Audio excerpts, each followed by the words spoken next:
আসসালামু আলাইকুম। আজকে আমরা দেখাবো কিভাবে অল্প মশলায় বাসায় সহজেই বিরিয়ানি তৈরি করা যায়। বিরিয়ানি আমাদের সবারই পছন্দের খাবার। আসলে এই খাবারটা আপনি অনেকভাবেই তৈরি করতে পারেন। সেটা আসলে আপনার সময়, মশলা কিভাবে আছে আপনার বাসায় এই উপর অনেকটাই নির্ভর করছে। তো চলুন আজকে আমরা শুরু করি কিভাবে অল্প মশলায় কম সময়ে আমরা বিরিয়ানি তৈরি করতে পারবো। আমরা এখানে কিছু কাঁচামরিচ নিয়েছি, আদা রসুন বাটা, জিরা বাটা, আর এই মশলাটা হচ্ছে গরম মশলা।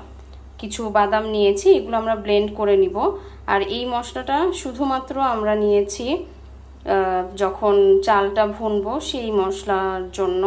আর এখানে যে আদা রসুন জিরা বাটা নিয়েছি, এই বাটাটা আমরা একসাথেই নিয়েছি, যেটা চাল এবং মাংস একসাথেই মশলা নেওয়া হচ্ছে। আজকে আমরা নিয়েছি হচ্ছে 1.5 কেজি মাংসর মতো আর 1.5 পট চাল। তো এই মাংসটা দিয়েই আমরা আজকে বিরিয়ানিটা রান্না করব। আরও এখানে আমরা আলু ভেজে নিয়েছি, যেটা আমরা পরে পোলার চালের সাথে অ্যাড করব। আর একটু পেঁয়াজ ভাজা আর একটু টমেটো নেওয়া হয়েছে। সাথে আমরা শানের মশলা ব্যবহার করব। আজকে এই মশলাটাই আমার বাসায় আছে, তাই আমি এটা দিয়ে রান্না করব। আর এই পুরো রান্নাটাই সরিষার তেলে হবে। আজকে বাসায় টক দইও নেই, তাই আমি একটু দুধ গরম করে নিয়েছি। গুঁড়ো দুধও নিতে পারেন আপনারা, বা লিকুইড দুধটাও নিতে পারেন।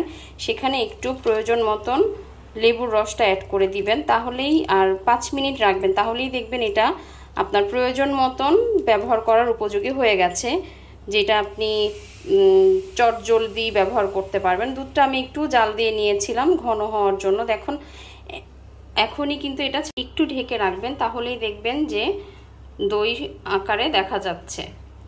এখন আমরা যেই টমেটো আর পেঁয়াজের বেরেস্তাটা করে নিয়েছিলাম সেটা আমরা ব্লেন্ড করব, এবং ব্লেন্ড করে সেই মশলা দিয়ে মাংসটা কিছুক্ষণ মাখিয়ে ম্যারিনেট করে তারপরে রাখবো। চলুন দেখে আসি। আমরা চলে এসেছি মশলাটা ব্লেন্ড করে। এখানে ছিল হচ্ছে টমেটো, পেঁয়াজের বেরেস্তা আর হচ্ছে কিছু বাদাম কিশমিশ ছিল। এখন আমরা বাকি যে মশলাগুলো দেখিয়েছিলাম, আদা জিরা বাটা, গরম মশলা, আস্ত মশলাও আছে, এগুলো আমরা কাঁচামরিচ সহ, আর এই টক দইটা দেখুন আপনাদেরকে বানানো দেখিয়েছিলাম, টক দইটা অলমোস্ট রেডি হয়ে গেছে। এই মশলাগুলো দিয়ে লবণ এবং একটু ধনিয়ার গুঁড়া দিয়ে আমরা মাংসটা ম্যারিনেট করে নিব।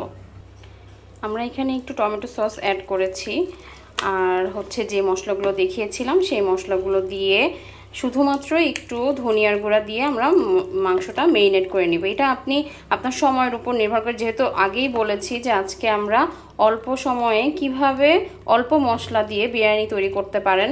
হঠাৎ আপনার গেস্ট চলে আসলো বাসায়, কিভাবে তৈরি করতে পারেন সেটাই দেখানোর জন্য আজকে এইভাবে আর কি আপনাদেরকে দেখানো।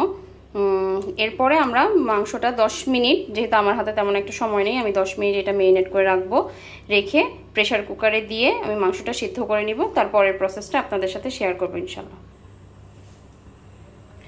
প্রেশার কুকারে আমরা সরিষার তেল দিয়ে নিয়েছি, এবং মাংসগুলো, তেলটা একটু গরম হলে আমরা মাংসগুলো দিয়ে কষিয়ে নিব। তারপরে পরিমাণ মতন পানি দিয়ে মাংসটা সিদ্ধ করে নেব। এখন নেড়ে চেড়ে মাংসটা কষিয়ে নিচ্ছি। আর লবণ কিন্তু আমরা আগেই অ্যাড করেছি। মাংসটা আমরা সিদ্ধ করে নিয়েছি প্রেশার কুকারে। এখন আমরা পোলাওয়ের পর্বে চলে যাব। রান্নাটা সরিষার তেলে করব, আগেই বলেছিলাম, তো পরিমাণ মতো সরিষার তেল দিয়ে নিলাম। এখানে পেঁয়াজ, অল্প গোলমরিচ, লবঙ্গ, দারচিনি আর কাঁচামরিচ দিয়ে ভেজে নেব। সরিষার তেলে ভালোভাবে চালটা আমরা ভুনে নিয়েছি। এখন যেই মাংসটা আমরা সিদ্ধ করে নিলাম ওই মাংসটা অ্যাড করব, আর আলুগুলো অ্যাড করে দিব। এখানে আমরা মাংসগুলো অ্যাড করে নিয়েছি এবং পোলার চালের সাথে এটা মিশিয়ে একটু ভুনা করে কষিয়ে তারপরে আমরা পরিমাণ মতন যে পানিটা এটা দিয়ে দিব। এখন আমরা 1.5 পট চালের জন্য পরিমাণ মতন পানি অ্যাড করে নিব। একটু স্বাদের জন্য গুঁড়ো দুধ গুলিয়ে দিয়ে দিলাম।